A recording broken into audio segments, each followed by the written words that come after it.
All right, hello guys. Today we are talking about training for hiking around a super physical job. Now, the reason why I want to talk about this today is recently I've been having quite a few conversations with people who they want to train for their hiking adventures. Either they've got a big expedition in their sights or they get out hiking regularly on the weekends, but they struggle with something in regards to their fitness, in regards to pain, whatever it may be. And they want to be improving and training for their hiking. But the big issue that they have is they work a really demanding, physically demanding job, I should say.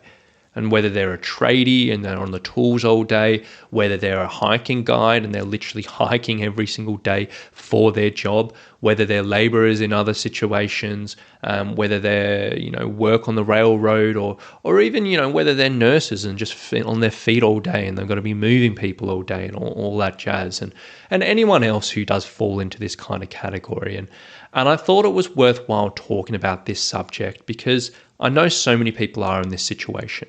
I know so many people are aware that, look, I want to improve my fitness. I want to improve my strength. I want to improve my resilience, but I'm knackered from work. I'm really beat up from work. I don't have time to fit in hours and hours of training each week. I don't have the energy at the end of the day to go out and just smash myself in the gym. And I know a lot of people have tried the traditional approach to training. They've tried HIIT sessions. They've tried strength training in the gym or whatever it may be. And they're just like, man, I struggle with this. I struggle to fit it in. It just doesn't fit around my life. And they're looking for other ways. So today I want to dive into a few ideas, simple ideas that if someone is working a really physical job, a really physically active job, they are aware that their energy levels suffer. They are aware that there's certain days where they just have way too much work. They are aware that their body is a bit beat up or whatever it may be. And give you some really simple strategies to sort of hone into your training so you can improve certain areas while at the same time it's not going to be impacting your job, not going to be impacting your energy, and not going to just be throwing more fatigue into the situation and just absolutely run you into the ground.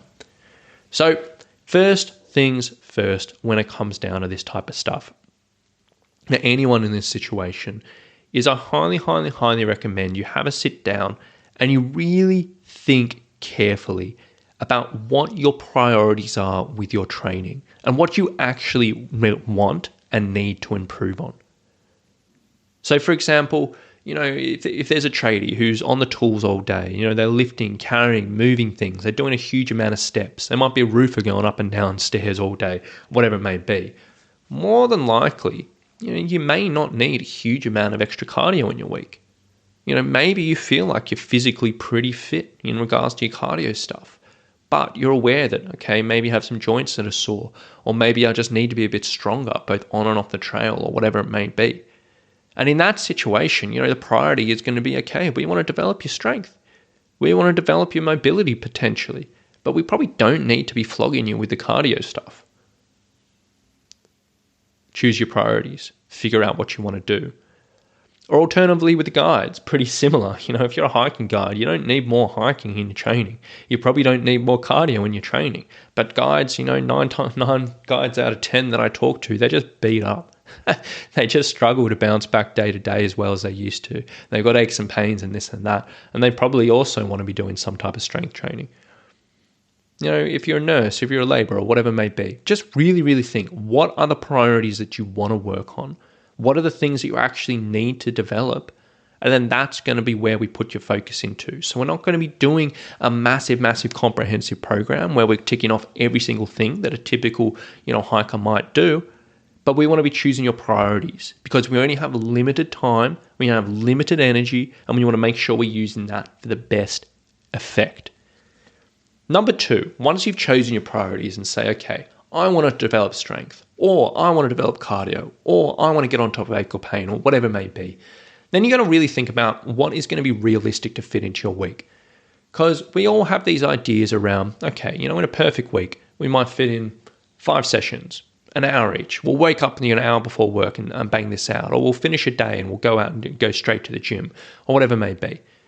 And in a perfect week, yeah, you may be able to do that for 1, 2, maybe 3 weeks.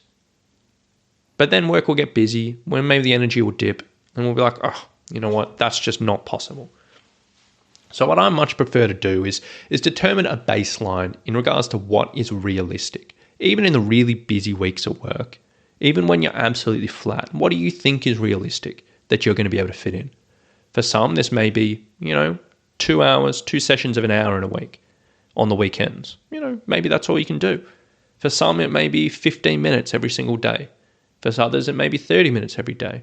But whatever it may be. But think what is realistic for you, not just in the best case scenario, but when you have a really, really busy week, when you are feeling a bit flat, a bit tired, when you just can't be bothered to fit in your training, what do you think is going to be realistic? Write that down, have a clear picture. So now we know our priorities and also, what's our baseline of being realistic. And then off that baseline, if you want to fit in more, that's fine. But we're going to aim for that baseline so you're not setting yourself up for failure. Then once we've figured that out and we sort of come up with some sessions, whether you want to do some strength training, some cardio training, whatever it may be, the main key when it comes to this with training, when you're doing a super physical job, is we don't want or don't really need to train to exhaustion. You don't need to finish your training sessions, whether it's strength, cardio, core, whatever it may be, where you're absolutely knackered, where you're flat, where you've trained to the limit. Sometimes people think when I've got limited amount of time, if I've only got 30 minutes to train, I'm just going to flog myself to make the best use of that time. In their head, that's what they think. I'm going to really, really work hard for 30 minutes, absolutely kill myself, and then I'll be all right. But if you're already working a super, super physical job, if you're already being super, super active in your week, I personally don't think it's the best idea to absolutely flog yourself, to train to exhaustion, unless you particularly love that. If you particularly love that, go out, go crazy, do your thing. But if not, you don't need to train to exhaustion. So when it comes to your strength training, if you've got, say, a set of 10 repetitions you need to do, I would typically say choose a weight, choose a resistance, choose a difficulty where you could probably do 12 to 13, but you finish at 10. So you never really get into that point where you're absolutely failing. Or in your cardio stuff, you don't need to typically be pushing to your absolute limit. If you're going for a run, you don't need to be heaving and huffing and puffing at the end. If you're doing a loaded pack walk, you don't have to be carrying the heaviest weight you can possibly carry.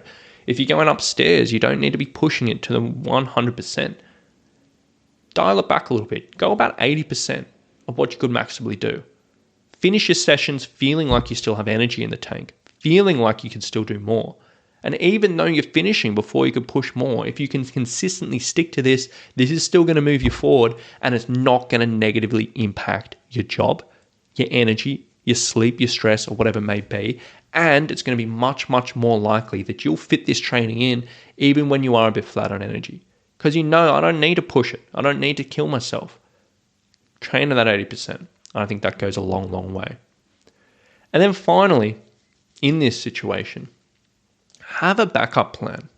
So we've talked about, before, setting up a baseline of what you think is realistic and what you think is going to fit into your day, even on the days where, I'm a bit tired or you've had a really busy work or the labor hasn't shown up and you've had to lug bricks all day or whatever it may be.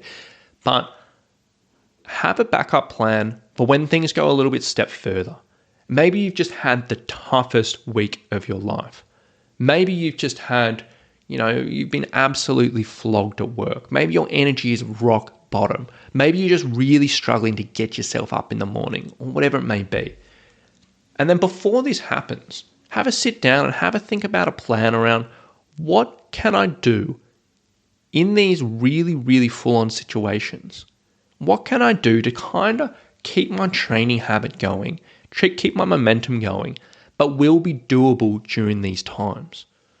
So it might be a case of, looking at my normal strength training, maybe in a scale out of 1 to 10 in difficulty, you might say, this strength training in difficulty, it's maybe about 7 or 8 out of 10. It's not killing me, but it's about a 7 or 8. Maybe come up with a session that's maybe only a 3 or 4. That's a typical thing you do with a lot of my clients. And we come up with what we literally call it, a simple strength session. So if there doesn't come up with a period like this, where things are going crazy, you're absolutely knackered, you can fall back on this really, really, really, really simple strength session. Doesn't tire you at all, doesn't require much thought, doesn't require any effort, but you've still done something, which will positively affect your stress, positively affect your energy, and positively affect your momentum. Or alternatively, with the cardio, maybe you're trying to fit in loaded pack walks. Maybe you're doing 30, 40, 60-minute sessions. Maybe in this week, literally all you do is 10 minutes, just a lap around the block, and that's it. It's not going to improve your fitness, but it's going to keep your momentum going. I highly recommend, if you work with a particularly physical job, come up with a solid backup plan for when things go crazy. It can go a long, long way. And if you develop this before things go crazy, you'll actually do it, or be more likely to do it. If you try to figure this out when you're absolutely knackered, never in a million years you're going to do it. So be proactive there. But I honestly think, if you do work a particularly physical job, if you look at those 4 areas, if you take some thought around it and apply that into whatever training you may want to do, I think that can go a long, long, long way to helping progress your training, to get you moving forward even around your job, to help manage your energy and fatigue levels, and just help you move forward throughout however long you want to be doing. So choose your priorities, come up with a baseline of what you think is realistic to fit into your week. Don't worry about training to exhaustion, and have a backup plan for when things go crazy. Figure those things out, apply it into whatever training you're doing, and I think it can go a long, long, long way. So, thank you so much for listening today, guys. I do hope you've got a bit out of it. I hope for the guys who do have a particularly physical job listening to this can take some of this and it can make a bit of a difference. Now, if you did want to learn a little bit more about any of these things, if you want to learn how to apply certain strength sessions or training sessions into these ideas and these strategies, or you just want me to expand on anything from here or share particular exercises or whatever it may be, I would absolutely love if you could come and find me in the Training for Hiking and Trekking Facebook group. Now, inside this group, I'm always happy to share more ideas, share workouts, exercises, whatever it may be, and really fill out the gaps and hone in the knowledge of which we talk about on this podcast. So if you want to find that group, it's the Training for Hiking and Trekking Facebook group. You can check it out find the link in the show notes below. So thank you so much for listening today. I hope you've enjoyed it, and we'll talk to you soon. Bye.